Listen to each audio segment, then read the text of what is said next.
একটা বিষয় নিশ্চিত, মেসির এই পদক্ষেপ ফুটবল বিশ্বের শক্তি সন্তুলন বা পাওয়ার ব্যালেন্সে বড় ধরনের পরিবর্তন আনবে। ভিশন 2030-র একটি গুরুত্বপূর্ণ অংশ। তাহলে কেন এই সিদ্ধান্ত? এই নিয়ে চলছে তুমুল তর্ক-বিতর্ক। মেসির এই নতুন অধ্যায়ে তার ক্যারিয়ারকে কোন দিকে নিয়ে যাবে? সৌদি আরবে তার ভূমিকা কি হবে? তিনি কি শুধু খেলোয়াড় হিসেবেই থাকবেন, নাকি সে দেশের ফুটবলের উন্নয়নে একজন দূত হিসেবেও কাজ করবেন?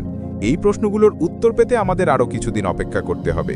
তবে একটা বিষয় নিশ্চিত, মেসির এই পদক্ষেপ ফুটবল বিশ্বের শক্তি সন্তুলন বা পাওয়ার ব্যালেন্সে বড় ধরনের পরিবর্তন আনবে। ইউরোপের বাইরেও যে একটি শক্তিশালী ফুটবল ইকোসিস্টেম তৈরি হতে পারে, সৌদি আরব সেটাই প্রমাণ করতে চাইছে। মেসির এই যাত্রা সফল হোক বা না হোক, ফুটবল বিশ্ব যে এক নতুন যুগে প্রবেশ করতে চলেছে তা নিয়ে কোনো সন্দেহ নেই।